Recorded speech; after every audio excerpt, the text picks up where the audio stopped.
고등학교 3년간 민재가 가장 무서워했던 건 어머니의 잠든 얼굴이었습니다. 공장에서 돌아온 김영자 여사는 늘 소파에 앉은 채로 졸았어요.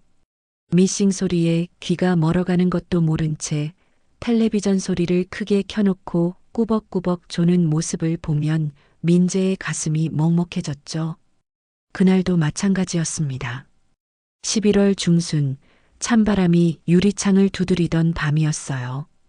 어머니는 저녁을 대충 때우고 또 소파에서 잠이 들었습니다.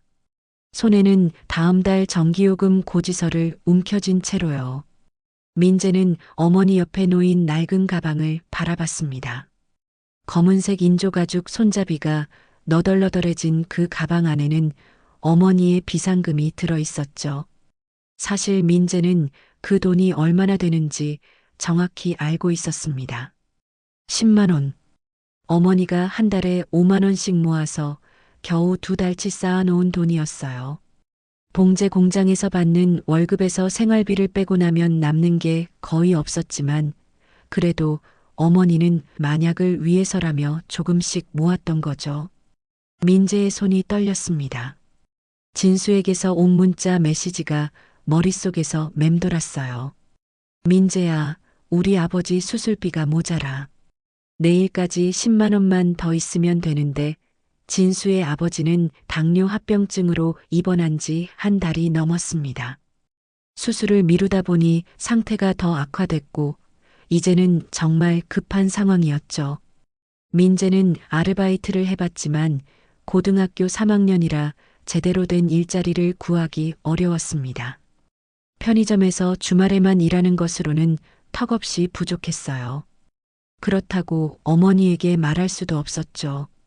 이미 민재의 대학 등록금 때문에 어머니가 얼마나 고민하고 있는지 잘 알고 있었거든요. 가방 지퍼를 여는 소리가 유난히 크게 들렸습니다. 어머니는 여전히 잠들어 있었지만 민재의 심장은 마치 북처럼 쿵쾅거렸어요. 손끝이 차갑게 식어가는 걸 느끼면서도 민재는 봉투 안에 돈을 꺼냈습니다. 10,000원짜리 지폐 10장. 어머니의 땀과 정성이 배어있는 돈이었죠. 미안해. 엄마. 민재는 속으로 중얼거리며 돈을 품에 넣었습니다. 언젠가 갚겠다고, 꼭 보상해드리겠다고 다짐하면서도 죄책감은 점점 커져갔어요. 하지만 진수 아버지의 생명이 걸린 일이었습니다. 친구를 도울 수 있는 마지막 방법이었죠. 다음 날 아침 민재는 학교에서 진수를 만났습니다. 진수는 밤새 울었는지 눈이 퉁퉁 부어 있었어요. 이거 받아. 민재가 봉투를 건넸습니다. 어디서 구했어? 진수가 놀란 표정으로 물었죠. 그냥 있던 거야. 내 아버지 꼭 살려야 돼. 진수는 아무 말 없이 민재를 꽉 안았습니다. 그 순간 민재는 자신이 한 일이 옳다고 확신했어요. 하지만 동시에 어머니에 대한 죄책감도 더욱 무거워졌죠. 2장 마이너스 조용한 입대. 12월이 되자 민재에게 입대 통지서가 날아왔습니다. 예상했던 일이지만 막상 현실이 되니 마음이 복잡했어요.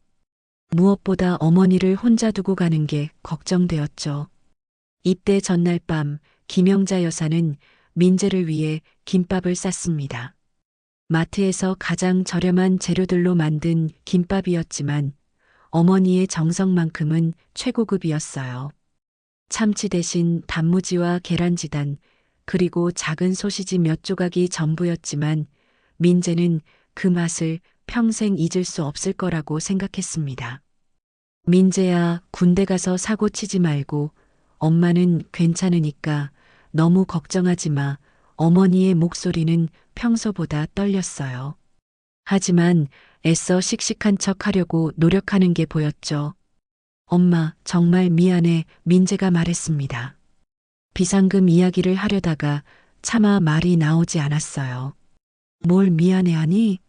내가 자랑스럽다. 어머니가 민재의 손을 잡았습니다. 거칠고 굳은 살 박인 손이었지만 따뜻했어요. 입대 당일 아침 버스터미널은 입대하는 청년들과 가족들로 북적였습니다.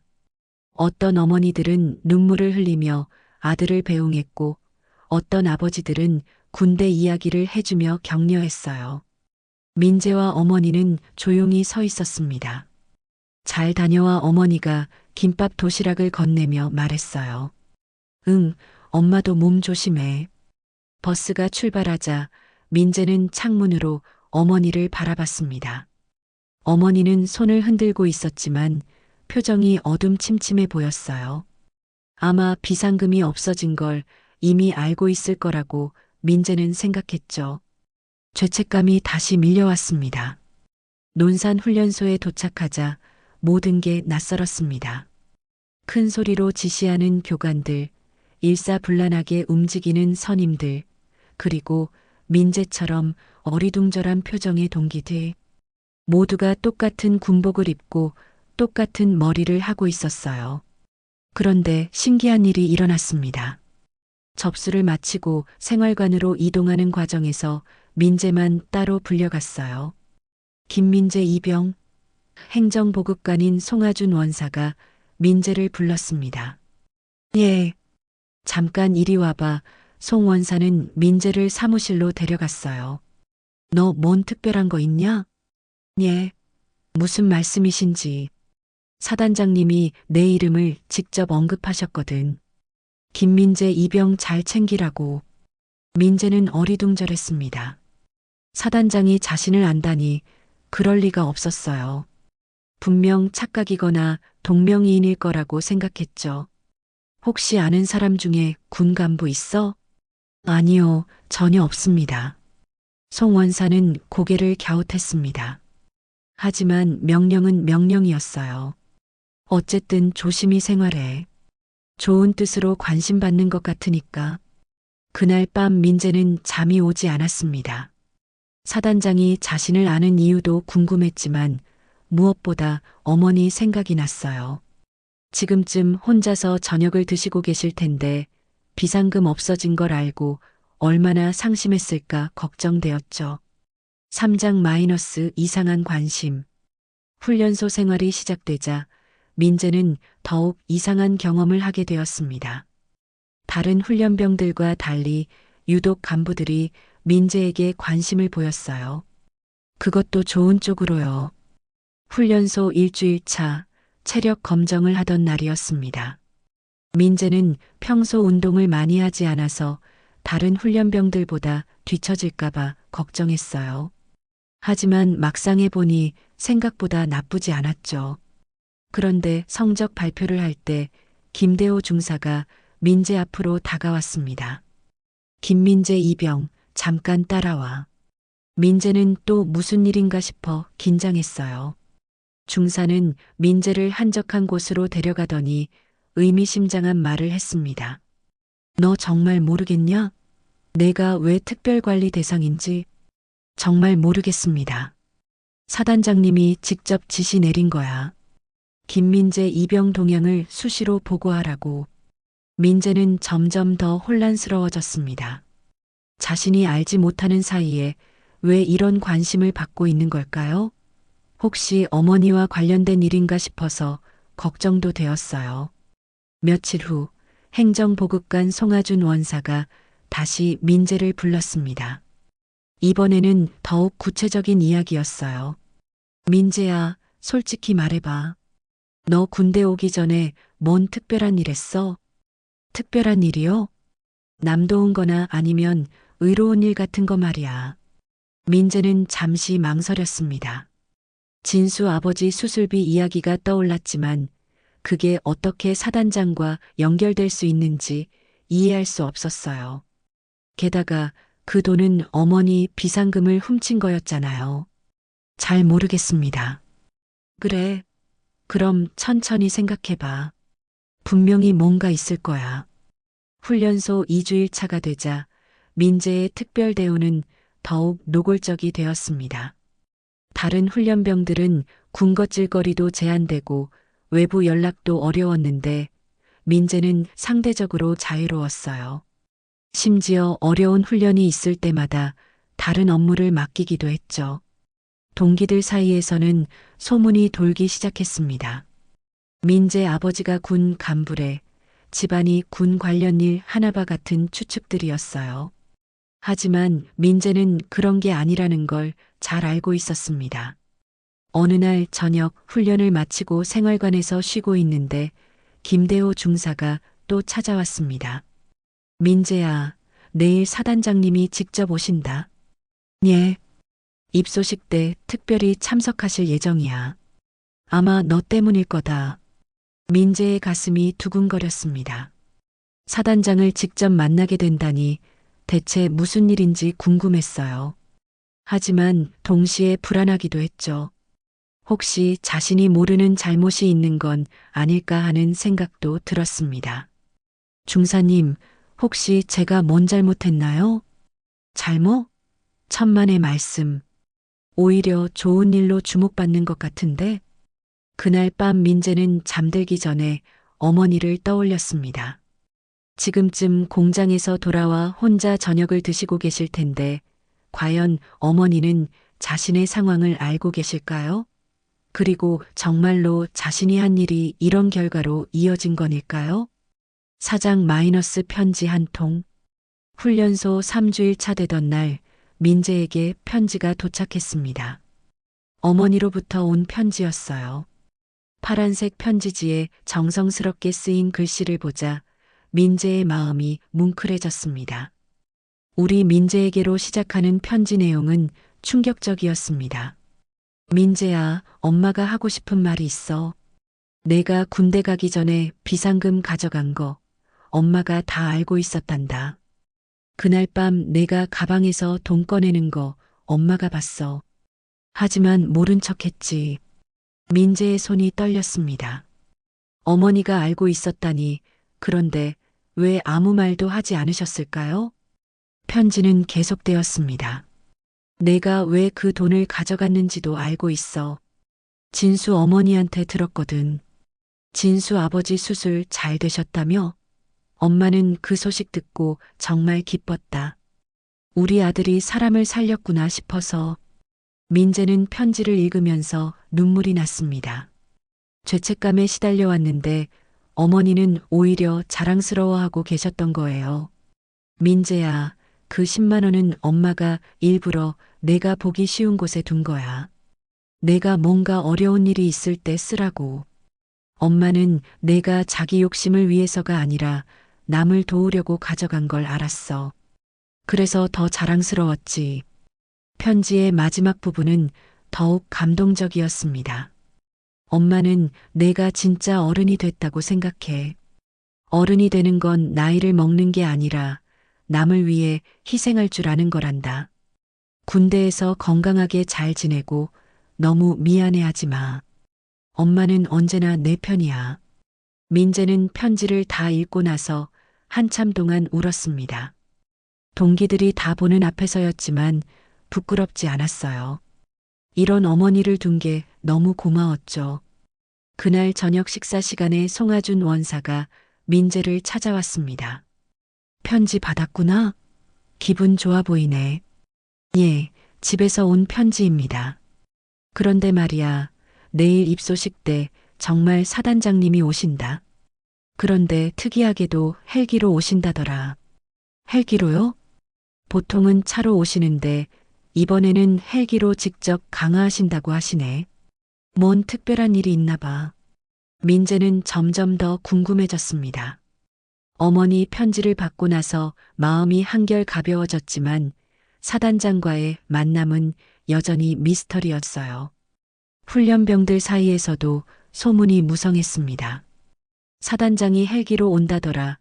뭔 큰일 있나봐 하는 이야기들이 돌았죠. 민재는 혹시 자신 때문인지 알 수 없어서 더욱 초조했습니다. 그날 밤 민재는 어머니께 마음속으로 말했습니다. 엄마 고마워요. 엄마 덕분에 용기가 생겼어요. 내일 무슨 일이 있어도 당당하게 맞서겠습니다. 새벽에 일어나서 세면을 하면서도 민재는 어머니 편지 내용을 떠올렸습니다. 자신이 한 일이 틀리지 않았다는 확신이 들었어요. 진수 아버지를 살린 일, 그리고 그것을 자랑스러워하는 어머니. 이제 어떤 일이 일어나도 떳떳하게 받아들일 수 있을 것 같았습니다. 5장 마이너스 헬기 강화. 입소식 당일 아침 훈련소 전체가 술렁였습니다. 평소보다 일찍 기상해서 청소를 하고 군복을 다시 점검했어요. 간부들도 평소보다 긴장한 모습이었죠. 오늘 사단장님 오시니까 모두 정신 바짝 차려. 김대호 중사가 큰 소리로 지시했습니다. 민재는 다른 훈련병들과 함께 연병장에 정렬했어요. 200여 명의 훈련병들이 일사불란하게 줄을 맞춰 서 있었죠. 하지만 민재의 마음은 편하지 않았습니다. 사단장이 자신 때문에 온다는 게 점점 확실해 보였거든요. 오전 10시 멀리서 헬기 소리가 들렸습니다.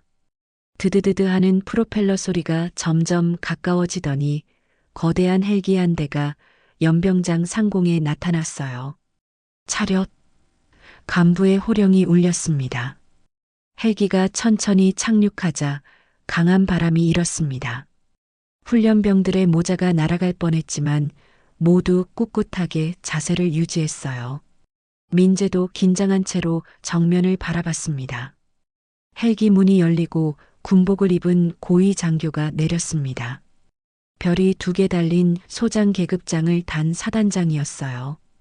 박철규 소장은 50대 중반으로 보이는 남성으로 날카로운 눈빛과 단정한 자세가 인상적이었습니다. 박 소장은 간부들의 영접을 받으며 천천히 걸어왔습니다. 그런데 이상한 일이 일어났어요. 사단장이 단상으로 올라가지 않고 훈련병들이 서 있는 곳으로 직접 걸어온 거였죠. 김민재 이병. 갑자기 사단장이 민재의 이름을 불렀습니다. 민재는 깜짝 놀라서 대답했어요. 예. 앞으로 나와. 민재는 다리가 떨렸지만 앞으로 나갔습니다. 200여 명의 동기들과 수십 명의 간부들이 모두 민재를 바라보고 있었어요. 무슨 일인지 모르겠지만 굉장히 중요한 순간이라는 걸 직감했습니다. 박 소장은 민재 앞으로 다가왔습니다. 그리고 놀라운 일이 일어났어요. 사단장이 민재에게 경례를 붙인 거였죠. 김민재 이병님, 박 소장의 목소리는 떨리고 있었습니다. 민재는 당황해서 급히 경례를 받았어요. 하지만 사단장이 왜 자신에게 경례를 하는지 전혀 이해할 수 없었습니다. 이병님이 기억하실지 모르겠지만 박 소장이 말을 이었습니다. 작년 11월 이병님이 친구를 위해 해주신 일이 있습니다. 민재의 머릿속이 하얘졌습니다. 작년 11월이라면 진수 아버지 수술비를 준 때였어요. 설마 그 일과 관련이 있는 건가요? 혹시 민재가 떨리는 목소리로 물었습니다. 박진수와 관련된. 맞습니다. 박 소장의 눈에 눈물이 맺혔습니다. 박진수는 제 아들입니다. 연병장이 순간 정적에 휩싸였습니다. 모든 사람들이 숨을 죽이고 이 놀라운 상황을 지켜보고 있었어요. 이병님이 주신 그 돈으로 제가 수술을 받을 수 있었습니다. 그리고 다시 건강을 회복해서 군으로 돌아올 수 있었어요. 민재는 믿을 수 없었습니다. 진수의 아버지가 사단장이라니, 그리고 자신이 준 돈으로 수술을 받았다니. 모든 퍼즐이 맞춰지는 순간이었어요. 6장 마이너스 정체 공개. 박철규 소장은 민재의 손을 꽉 잡았습니다. 거친 군인의 손이었지만 따뜻함이 전해졌어요.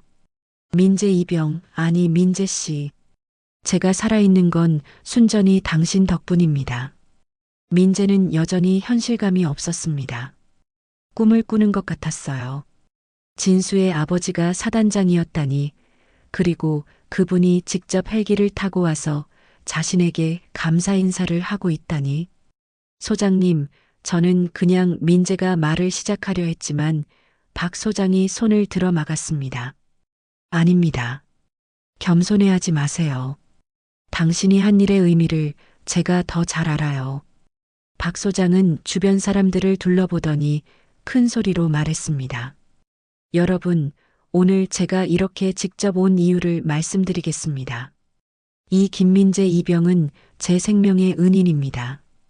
간부들과 훈련병들 모두 놀란 표정이었어요. 사단장이 신참 훈련병을 생명의 은인이라고 부르다니 상상도 못할 일이었죠. 작년 이맘때 저는 당뇨 합병증으로 위험한 상황에 있었습니다. 수술비가 부족해서 수술을 미루고 있었는데 민재 이병이 자신의 전 재산을 내놓고 저를 살려줬습니다. 민재는 얼굴이 빨개졌습니다. 소장님, 그건 제 돈이 아니었습니다. 어머니 돈이었어요. 더욱 대단한 일이군요. 박 소장이 웃으며 말했습니다. 어머니의 소중한 비상금을 친구 아버지를 위해 내놓다니. 그런 마음가짐이 진짜 군인 정신 아닙니까? 박 소장은 계속해서 자신의 이야기를 들려줬습니다. 수술 후 건강을 회복한 뒤 예전에 중령으로 예편했던 경력을 인정받아 군으로 복귀했다는 것이었어요. 그리고 뛰어난 능력을 인정받아 단기간에 소장까지 진급했다고 했습니다. 복귀 후 첫 번째 임무가 바로 이 부대 사단장직이었어요. 그런 제시도 될 계속 편집 때 놀랍게도 제 은인이 이 부대로 입대한다는 소식을 들었습니다. 이게 우연일까요? 민재는 그제야 왜 입대 첫날부터 특별한 관심을 받았는지 이해할 수 있었습니다. 사단장이 미리 지시를 내려서 자신을 챙기도록 했던 거였어요. 민재 씨, 당신이 준 그 10만 원은 단순한 돈이 아니었습니다. 그건 한 사람의 생명이었고 한 가족의 희망이었어요. 그리고 지금 이 순간 저와 당신을 다시 만나게 해준 운명의 끈이었습니다. 박 소장은 잠시 말을 멈추고 민재를 바라봤습니다. 그 눈빛에는 진심 어린 감사와 존경이 담겨 있었어요. 제가 오늘 이렇게 공개적으로 감사를 표하는 이유가 있습니다. 진짜 영웅은 조용히 선행하는 사람이라는 걸 모든 사람들이 알았으면 해서요. 연병장에 있던 모든 사람들이 숙연해졌습니다. 어떤 훈련병들은 눈물을 흘리기도 했어요. 이런 드라마 같은 일이 실제로 일어날 수 있다는 게 신기했죠. 민재 씨가 보여준 희생정신과 헌신이야말로 우리가 추구해야 할 진정한 군인 정신입니다. 자신의 이익보다 남의 생명을 먼저 생각하는 마음, 그게 바로 나라를 지키는 군인의 마음가짐이에요. 박 소장은 민재에게 다가와서 어깨에 손을 올렸습니다. 민재 씨, 앞으로 군 생활하는 동안 어려운 일이 있으면 언제든 말하세요. 당신은 이 부대의 자랑이고 제 개인적으로도 가족 같은 존재입니다. 민재는 감동으로 목이 메었습니다. 감사합니다, 소장님. 하지만 저는 그냥 당연한 일을 한 것뿐입니다. 바로 그 겸손함이 당신을 더욱 훌륭하게 만드는 거예요. 박 소장은 다시 한번 민재와 악수를 하고 연병장의 모든 사람들을 향해 말했습니다. 여러분, 오늘 이 자리에서 진정한 영웅을 만났습니다. 김민재 이병을 기억해 주세요. 그리고 여러분도 그런 마음으로 군 생활을 해주시기 바랍니다. 7장 마이너스 엄마의 전화. 박 소장과의 만남 이후 민재의 군 생활은 완전히 달라졌습니다. 특별 포상을 받았고 주말 외박도 허가받았어요. 다른 훈련병들은 부러워했지만 동시에 민재를 존경하는 마음도 생겼죠. 첫 번째 외박날 민재는 부대 근처 공중전화 부스에서 어머니께 전화를 걸었습니다.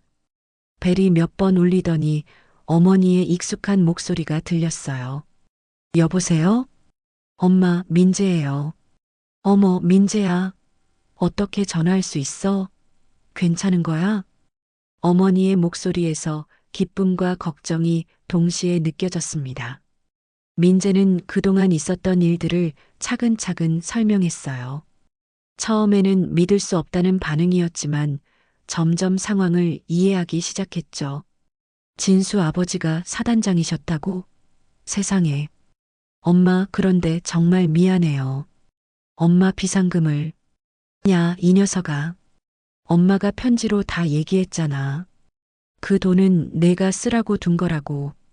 어머니의 목소리가 따뜻했습니다. 하지만 민재는 여전히 죄송한 마음이 컸어요. 엄마, 제대하면 그 돈 꼭 갚을게요. 아니, 10배로 갚을게요. 갚긴 뭘 갚아? 내가 사람 목숨 살린 게 얼마짜리인데.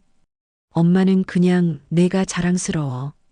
전화기 너머로 어머니가 우는 소리가 들렸습니다. 기쁨의 눈물이었어요.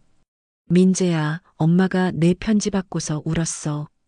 우리 아들이 이렇게 훌륭하게 컸구나 싶어서. 엄마가 잘 키워주셨으니까요.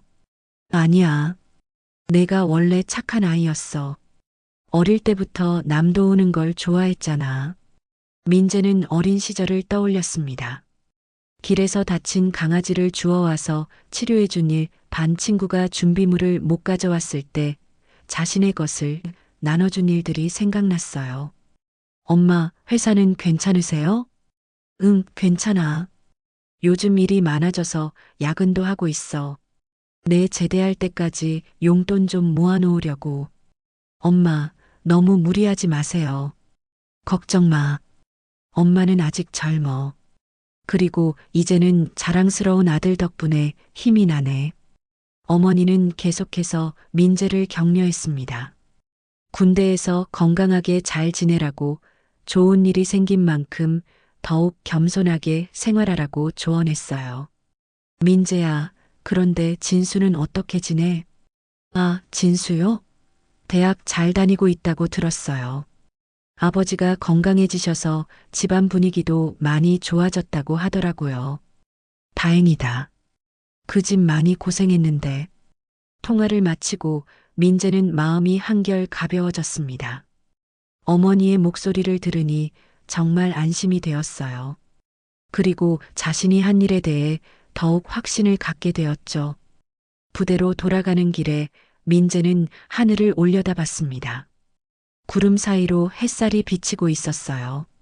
마치 모든 일이 잘 될 거라고 말해주는 것 같았습니다. 8장 마이너스 영웅의 초청. 외박에서 돌아온 지 며칠 후 민재에게 또 다른 놀라운 소식이 전해졌습니다. 박철규 소장이 민재를 가족 식사에 초청한 것이었어요. 민재야, 사단장님이 내 면회 신청하셨어. 송하준 원사가 알려줬습니다. 그런데 부대 밖으로 나가서 식사하자고 하시네. 민재는 긴장되었지만 기대도 됐습니다. 진수와 오랜만에 만날 수 있을 거라는 생각에 설렜어요. 약속 장소는 부대 근처 한정식집이었습니다. 민재가 도착하니 박 소장과 부인, 그리고 진수가 기다리고 있었어요. 진수는 민재를 보자마자 일어나서 인사했습니다. 민재야, 정말 고마워. 나 때문에 이런 일까지. 무슨 소리야? 친구 사이에.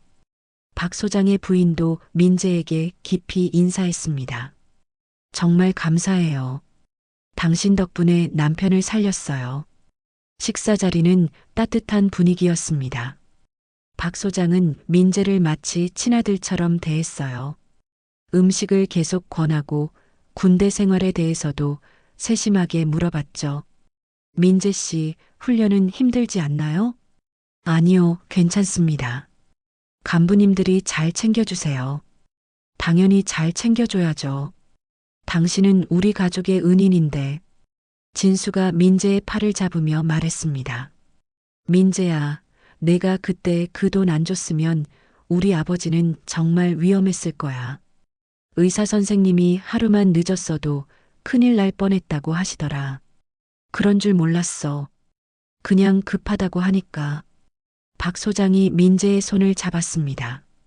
민재 씨, 제가 군으로 복귀한 것도 사실 당신 덕분이에요.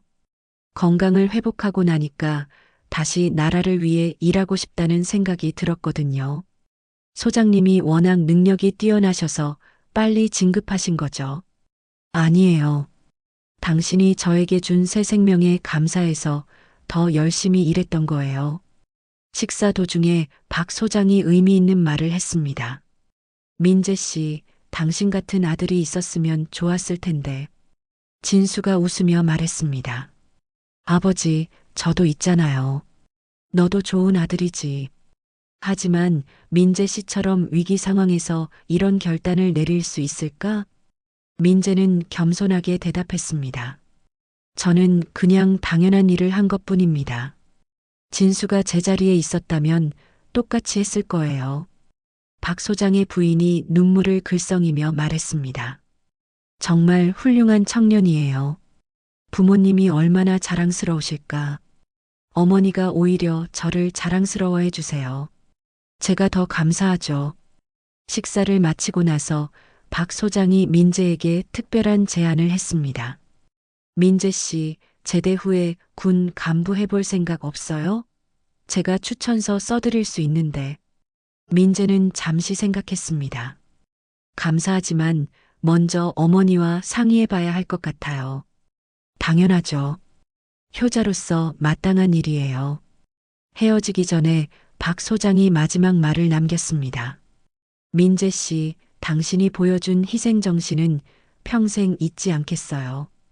그리고 언제든 도움이 필요하면 주저하지 말고 연락하세요. 당신은 이제 우리 가족이나 다름없어요. 부대로 돌아가는 길에 민재는 많은 생각을 했습니다. 어머니의 비상금을 가져갔던 그날 밤의 죄책감이 이렇게 큰 행복으로 돌아올 줄 누가 알았을까요? 인생이란 정말 예측할 수 없는 것 같았어요. 민재는 어렴풋이 깨달았습니다. 진정한 어른이 되는 것은 나이를 먹는 게 아니라 다른 사람을 위해 희생할 줄 아는 마음을 갖는 거라는 거요. 그리고 그런 마음이 결국은 자신에게도 큰 복으로 돌아온다는 것을 말이죠. 어쩌면 인생의 가장 큰 선택은 아무도 모르게 하는 그 작은 행동 속에 있는지도 모릅니다. 가난한 소년의 손끝에서 하나의 생명이 살아났고 그 은혜는 바람처럼 세월을 돌아 다시 소년에게 돌아왔습니다. 민재는 이제 진정한 영웅이 무엇인지 알게 되었어요. 그리고 그 영웅은 바로 자기 자신이었다는 것도 말이죠.